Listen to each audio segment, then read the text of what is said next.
Hola, estamos en Punto Crítico, programa de televisión de la Unidad de Medios de Comunicación de la Universidad Nacional de Colombia, y yo soy Carlos Alberto Patiño Villa, profesor titular.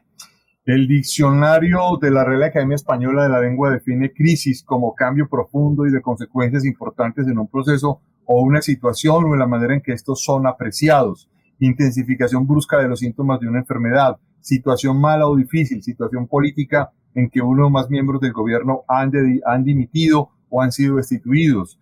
Con una perspectiva económica, la misma definición se plantea de reducción de la tasa de crecimiento de la producción de una economía o fase más baja de la actividad de un ciclo económico.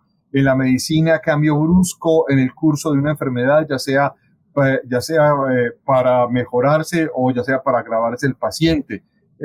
Y también hay, digamos, una forma, digamos, de desuso de examen y juicio que se hace de algo después de haberlo examinado cuidadosamente. Y la definición de fracaso tiene que ver con malogro, resultado adverso de una empresa o negocio, suceso lastimoso, inopinado y funesto, caída o ruina de algo con estrépito y rompimiento, disfunción brusca de un órgano. El día 21 de noviembre de este año se celebraron elecciones regionales en Venezuela, un éxito rotundo del chavismo al conservar la mayoría de las gobernaciones y las alcaldías y los poderes locales. La oposición tuvo un triunfo fragmentado y limitado. Para entender qué pasó con estas elecciones en Venezuela, en qué está Venezuela hoy, hemos invitado al profesor Ronald Rodríguez de la Universidad de Rosario, quien es además uno de los mayores seguidores ya desde hace muchísimos años, desde que había iniciado su formación en un observatorio dedicado a Venezuela, y con quien pretendemos que nos explique en qué situación está Venezuela hoy y cuál es la situación, digamos, si es una situación de crisis o de fracaso. Profesor Ronald Rodríguez, muchas gracias por estar con nosotros en Punto Crítico. Profesor, muchísimas gracias por la invitación. Profesor Rodríguez, quiero iniciar preguntándole uno cómo puede entender la situación de Venezuela, por ejemplo, y quiero arrancar con usted con dos datos muy importantes de una población que en términos oficiales se estima debería estar alrededor de 32 millones de habitantes. Han salido más o menos entre 6 millones y 6 millones 100 mil personas han salido migrando en América Latina, donde el grueso de esa migración se encuentra en Colombia, y uno ve todavía a los venezolanos por muchas carreteras caminando por las carreteras de Colombia, o muchos pidiendo limosna o ayuda en las calles de las ciudades colombianas, y van caminando hasta Chile, van caminando hasta México, van caminando por carreteras y por selvas hasta Brasil, tratando de buscar unas remesas para que pueda dar alguna condición de sustento a sus familias en Venezuela. Pero adicionalmente es que el salario mínimo, y esto es muy importante, el salario mínimo en Venezuela hoy es de $2.42. ¿Cuál es la situación real de Venezuela, profesor Rodríguez? Profesor, realmente Venezuela pues vivió una transformación acelerada en los últimos 20 años. Pasó de ser un país con una democracia con problemas, con dificultades, en un momento de transición en el cual se estaba haciendo una apertura democrática en la medida en que a finales de los años 80 pues se amplió el espacio democrático precisamente para que los venezolanos pudiesen elegir gobernadores, alcaldes. Un final de siglo que estuvo marcado por dos intentonas de golpe de Estado, una democracia frágil con problemas, pero pues con unas condiciones económicas y sociales que distan mucho de las de hoy. En efecto, como usted lo decía, de Venezuela pues han salido aproximadamente 6.013.982 personas. Recordemos que las cifras demográficas siempre son cifras inexactas. Estas cifras pues marcan la salida del 17,93% de la población del hermano país, que en efecto debería estar rondando los 32.900.000 ciudadanos venezolanos a partir de las estimaciones del INE, del Instituto Nacional de Estadística, que es la autoridad demográfica en Venezuela, pero pues hay cifras que no están contabilizadas ahí. Por ejemplo, en estos 6 años que llevamos de crisis migratoria, también han salido, se calcula, más de 1 millón de ciudadanos colombianos que habían hecho de Venezuela su hogar, pero que por el deterioro de la situación han tenido que salir del país. El gobierno colombiano registra más de 500.000 según la Registraduría Nacional del Estado Civil, pero hay un alto subregistro precisamente por las dificultades, porque más del 45% de los días en estos 6 años la frontera ha estado cerrada y no se ha podido hacer un proceso, digámoslo así, de tránsito regular, sino que la mayor parte del tránsito ha ocurrido de forma irregular. Igual muchos ciudadanos venezolanos tenían otras nacionalidades. Recordemos que Venezuela fue receptor de nacionalidades españolas, portuguesas, italianos.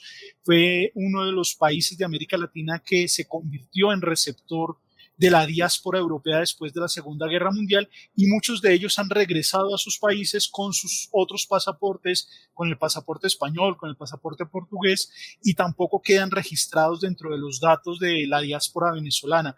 Entonces es una diáspora que a todas luces marca uno de los síntomas más preocupantes. Es el único país que está retrocediendo demográficamente en el hemisferio occidental, no solamente por los venezolanos que han salido, sino por los venezolanos que han dejado de nacer en Venezuela. Recordemos que sobre todo en los últimos 3 años, la población que ha salido de Venezuela es población menor de 35 años, lo cual significa que los venezolanos están naciendo hoy en Colombia, en Perú, en Ecuador, en Chile, en otras latitudes, pero ya no dentro del territorio venezolano, lo que hace de Venezuela el único país que retrocede demográficamente. Y obviamente no estamos hablando únicamente de una crisis en materia demográfica, sino que también tenemos pues todos los temas de la pérdida del control territorial, de la pérdida del monopolio de la fuerza, de la destrucción de un sistema económico, del colapso del sistema de salud, del sistema de atención social en Venezuela, que lleva incluso pues, a muchos ciudadanos venezolanos a buscar atención en salud en la zona de frontera, al fenómeno migratorio que ya en Colombia tiene más de 1,8 millones de ciudadanos venezolanos radicados en nuestro país, y que podremos sincerar esa cifra más o menos hacia mediados del próximo año, cuando ya tengamos los datos del registro único de migrantes venezolanos totalizados, pero que también hay que sumarle los 4,9 millones de ciudadanos que de la zona de frontera pasan día a día buscando bienes y servicios en Colombia y que tienen una alta dependencia del Estado colombiano. Hoy se podría decir que casi el 20% de la población venezolana depende del Estado colombiano, porque unos son migrantes y otros dependen de estar viniendo a Colombia a comprar bienes y servicios. Así que la situación no es, digámoslo, una situación fácil de resolver. La crisis política no se va a resolver con la salida de Nicolás Maduro. De hecho, pues los problemas estructurales del Estado son tan dramáticos que a Venezuela le va a tomar varias décadas recuperarse. En ese orden de ideas, pues creo que el balance es bastante negativo para el hermano país. Profesor Rodríguez, hace 30 años el PIB nacional de Venezuela era superior al de Colombia y hoy es menos del 20% del PIB nacional de Colombia. Hace 30 años Venezuela tenía menos de 15% de la población bajo el nivel de pobreza. Hoy el nivel de pobreza está por encima del 80% en Venezuela. Hace 15 años o 30 años la economía venezolana tenía una dinámica importantísima, pero en los últimos 20 años ha decrecido el 80% de la actividad económica en Venezuela. ¿Cuál es su apreciación al respecto de estas cifras? Bueno, la situación de Venezuela, cuando uno mira cualquier indicador, es absolutamente negativa. Lo que es paradójico es que ese punto, digamos, Venezuela tocó fondo en el 2019.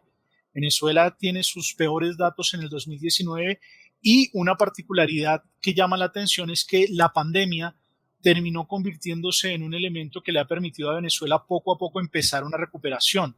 Es decir, mientras todo el mundo cayó en un colapso económico y social por producto de las medidas de la pandemia, Venezuela, que era un país que ya no tenía tanta movilidad internacional, porque recordemos que muchas aerolíneas dejaron de volar a Venezuela por las condiciones de seguridad de su aeropuerto. La mayoría de las aerolíneas no iban a Venezuela porque en Venezuela habían ocurrido muchos accidentes en pista cargando combustible y no era seguro los aeropuertos internacionales. A eso hay que sumarle pues las sanciones internacionales que han tenido un efecto real en la población venezolana, que le permite una menor conexión con el resto del mundo en materias comerciales, y pues toda la dinámica de un régimen dictatorial que tenía controlada o buscaba controlar socialmente a la sociedad, pues generó que mientras el resto de economías se veían fuertemente golpeadas por la pandemia, en el caso venezolano, paradójicamente, empezó a mejorar. Es decir, una readaptación. Obviamente no estamos hablando de la economía del 2010, es decir, hoy la economía venezolana es la 10ª parte de la economía del 2010, pero poco a poco, gracias a las remesas que entran de forma digámoslo así, irregular a territorio venezolano, porque no pueden ingresar legalmente a Venezuela. Recordemos que el sistema financiero tiene muchas prevenciones para enviar dinero a Venezuela. Incluso desde el Observatorio de Venezuela hemos tenido problemas para pagarles a algunos de nuestros colegas que participan en algunos ejercicios como la Cátedra Venezuela, porque los bancos colombianos se niegan a enviar dinero a Venezuela, evitando que puedan ser utilizadas sus plataformas para hacerle llegar dinero a los actores del régimen que están sancionados, y muchos profesores han tenido que tener cuentas en el exterior para poderles pagar, pero al final todo esto termina llegando al país por otros caminos. Incluso muchos venezolanos vienen, retiran dinero en efectivo en Cúcuta y regresan a su país, lo cual demuestra que la economía hoy venezolana funciona por dinámicas de las remesas, pero también por dinámicas de negocios ilegales que le hacen llegar recursos. Y mientras otras economías estaban retrocediendo, paradójicamente la economía venezolana empieza una sutil mejora. Obviamente, pues comparativamente con lo que es el resto del continente, pues Venezuela pasó a ser uno de los países más pobres después de ser uno de los países con mayores capacidades.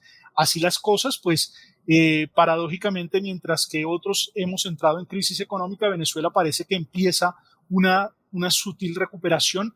No obstante, pues hay que decirlo, esta sutil recuperación depende en gran medida a su propia diáspora, a los recursos que envía su diáspora.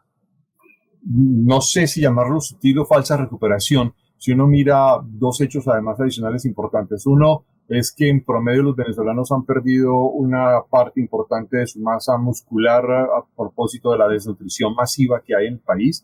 Y dos, que Caracas se convirtió en la pandemia en la ciudad mayor, más densa de América Latina, entre otras razones porque muchísima gente terminó de despoblar los pueblos que estaban a medio habitados y que con la diáspora han quedado prácticamente vacíos, se han ido a Caracas a vivir, aunque sea de la limosna y la recolección callejera de alimentos en las basuras, con un fuerte incremento además de las tasas de homicidios. Hoy Venezuela, y especialmente Caracas, tiene 76 homicidios por cada 100.000 habitantes, mientras que, por ejemplo, Bogotá registra 14.3 homicidios por cada 100.000 habitantes. En ese contexto, esa sutil recuperación realmente es muy relativa, pero además de lo que hay es un profundo crecimiento de la pobreza y el hacinamiento. Sí, es paradójico porque incluso pues en tema de homicidios, por ejemplo, Venezuela llegó a tener en 2017-2018 cifras por encima del 90.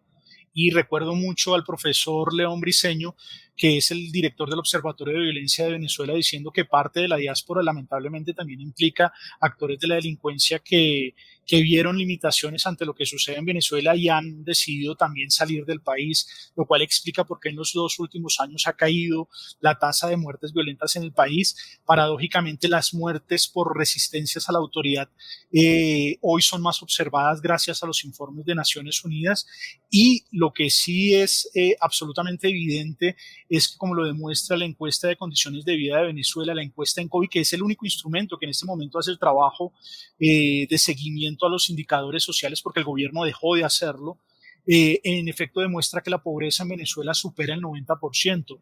Pero paradójicamente, pues las cifras de Venezuela fueron muchísimo más negativas en 2018-2019 que en este momento en 2021. Y una de las particularidades es que muchos venezolanos que han salido pues envían dineros a sus familiares, y esto ha generado unos mercados secundarios que son absolutamente esquizofrénicos, se podría decir, porque hoy en Venezuela ya no hay desabastecimiento, como si lo había en 2019. Hoy en Venezuela se consiguen productos que incluso en Colombia no se consiguen. El problema es que son productos que hacen parte de unos nichos muy específicos, de unas burbujas que existen en Venezuela, en la cual se pueden conseguir bienes en los llamados bodegones, que son unos negocios paralelos que, de hecho, hay que decirlos, muchos de ellos administrados por actores del chavismo, que importan productos al menudeo. Ya no, digamos, no es comercio internacional, sino que son importaciones al menudeo, pero que le permiten a una parte de los venezolanos, que es un número muy pequeño, poder vivir en estas burbujas, mientras el resto de la población cada vez se empobrece más. Y esto significa un crecimiento de la desigualdad en Venezuela, que históricamente pues había tenido unas dinámicas de desigualdad muchísimo menores de las de Colombia,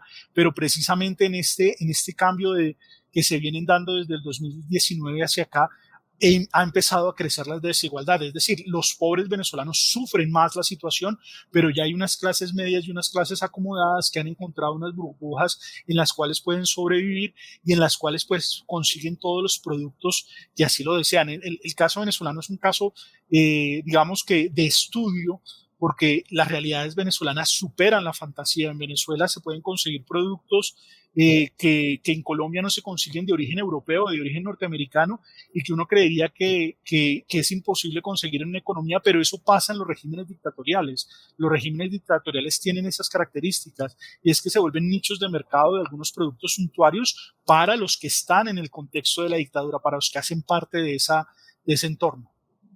Pero profesor Rodríguez, déjeme preguntarle, usted habla de las clases medias que pueden acceder a esos bodegones, pero ¿de qué clase media estamos hablando si la pobreza está entre el 80 y el 90%? Es decir, estamos hablando de unos porcentajes realmente muy pequeños de menos de 4 o 5% de la población. Sí, hay una cosa muy paradójica en Venezuela y es que, por ejemplo, todos los profesores siempre aspiramos a poder tener un puesto de planta en la universidad pública y en Venezuela era muy parecido frente a la universidad privada, que es una universidad que tiene muchísimos menos recursos. En el caso venezolano hoy es todo lo contrario. Los profesores, por ejemplo, que están en las universidades privadas, se les paga en dólares y hay reajuste mensual porque la economía es un desastre y tienen que irles reajustando el salario mensualmente, hay inflación en dólares, pero los profesores que hacían parte del sistema público, por ejemplo, profesores que hacían parte de la Universidad Central, hoy sus salarios, sus pensiones quedaron por debajo de los $8 y es una digamos, muestra de esa esquizofrenia de la cual hablo, porque profesores que tienen los máximos reconocimientos que vienen de la Universidad Central, que han llegado a lo máximo en la carrera académica, hoy se están viendo en dificultades para poder sobrevivir, mientras que profesores que están en las universidades privadas como la Metropolitana, como la Andrés Bello, estas universidades hacen un esfuerzo para que tengan acceso a una serie de recursos y mientras un profesor de la Universidad Central no tiene cómo ir a dictar su clase, además que el campus, incluso la Escuela de Ciencia Política se incendió, hoy hay una protectora de la Universidad Central, la señora Tibisay Lucena fue nombrada por el régimen como protectora y se desconoció la autonomía universitaria, pero por el otro lado, pues los profesores que están en las universidades privadas todavía pueden seguir haciendo el ejercicio de poder compartir su conocimiento y hay un gran esfuerzo por mantener la universidad viva. Recordemos que en Venezuela la universidad pasa por uno de sus peores momentos y esto explica un poco lo que están viviendo los venezolanos. Dependiendo de los sectores en los cuales uno esté, puede llegar a tener acceso a algunos recursos. Algunas empresas internacionales pagan en dólares para mantener sus operaciones en Venezuela. No se puede negar que la gran mayoría se han retirado, pero es parte de esta dinámica y la desigualdad en Venezuela sin lugar ha crecido. Hoy hay más pobres, como lo decía, más del 90% de la población en Venezuela está por debajo de la línea de pobreza económica y la pobreza multidimensional supera más del 60%. Entonces, estas son dinámicas que muestran la lógica que vive Venezuela que pareciera, uno no lo puede explicar fácilmente porque no es una realidad fácilmente asible. Eh, un porcentaje de inflación anual del 3.713%, con una inflación mensual del 21.2%. ¿Es posible sostener una vida y una economía en esas condiciones? Pues esa es parte de la crisis venezolana, porque recordemos que Venezuela en los años anteriores llegó a tener incluso inflaciones superiores al 1.000.000%. Es una de las características de la dinámica venezolana que su sistema económico perdió cualquier tipo de lógica. Yo les suelo poner un ejemplo a mis estudiantes y creo que alguna vez ya también lo puse en este espacio y es que en el 2007, en uno de los primeros viajes de investigación que yo hice a Caracas, el billete de mayor denominación en Colombia era el billete de 50.000 pesos y el billete de mayor denominación en Venezuela era el billete de 50.000 bolívares. Hoy esa moneda venezolana ha sufrido una conversión a los bolívares fuertes, a los bolívares soberanos y ahora a los bolívares digitales. Es como si a un colombiano le dieran un billete de 100 billones de pesos. Un colombiano con un billete de 100 billones de pesos básicamente en nuestro país es millonario. En el caso de Venezuela, eso es lo que vale el nuevo billete de máxima denominación, que es el de los billetes de los 100 bolívares digitales, que de hecho la mayoría de la gente no lo conoce porque pues el papel moneda no circula y en la calle lo que está circulando es el dólar. Incluso hay mercados en los cuales uno cambia un billete de $10 por 8 billetes de $1 para poder hacer transacciones en el día, y ocurren fenómenos económicos que son casi primarios, en los cuales una persona, pues la situación económica es tan compleja que uno va a una tienda o a un depósito a comprar algo, le sobran dinero y la persona que vende no tiene, entonces le firma uno un papel, te quedé debiendo $20, y le entrega a uno ese papel, y ese papel firmado por esa persona de ese comercio se convierte en moneda de cambio, porque yo se lo puedo dar a mi vecino para que él después vaya y compre en ese mismo negocio, lo cual pues habla de la precarización de la economía venezolana, donde un ciudadano pues tiene que depender de un papel y darle fe a un papel que no tiene ningún valor, porque no hay forma de acceder al papel moneda. La economía de Venezuela es una economía que tiene unas características que simplemente son eso, inexplicables. Profesor Ronald Rodríguez, nos quedan 2 minutos y en 2 minutos le quiero hacer 2 preguntas muy concretas y directas, y quiero arrancar con una que dice una intervención que hice al principio. ¿Estamos frente a una crisis o frente a un fracaso? Yo creo que es el fracaso de la revolución bolivariana. La revolución bolivariana hundió a Venezuela en la peor pobreza, y las cifras económicas, sociales, políticas lo demuestran. Hoy la participación de los venezolanos es menor, el acceso a la economía de los venezolanos es menor, y el acceso a política social de los venezolanos es menor. Y eso en un régimen democrático pues daría lugar a la salida. Pero recordemos que en los regímenes dictatoriales esas crisis, esos fracasos son utilizados como una herramienta de poder. Entonces, y esta es mi última pregunta, profesor Rodríguez. ¿Por qué el régimen venezolano supone un éxito arrollador y algunos analistas internacionales suponen que fue un gran éxito las elecciones del 21 de noviembre de 2021? Bueno, lo que marca esto es que, en efecto, el gobierno ya no tiene el aparato de dominación política que tenía antes. Ni siquiera el que implementó en 2017, 2018 o el mismo año pasado, en 2020, para las elecciones de asamblea. Cada vez pierden más capacidad de control sobre la dinámica electoral, y eso pues les quita ese ejercicio que en algunos circuitos, particularmente en la izquierda latinoamericana y en la izquierda europea, suele ser utilizado para argumentar que en Venezuela hay democracia. Pero la realidad es que en Venezuela no hay alternancia política, no hay democracia, y el control y dominio que ejercía el régimen sobre el sistema electoral cada vez se recorta más. Profesor Ronald Rodríguez, le agradezco muchísimo su participación en Punto Crítico, muy amable. Profesor Carlos, muchísimas gracias por la invitación.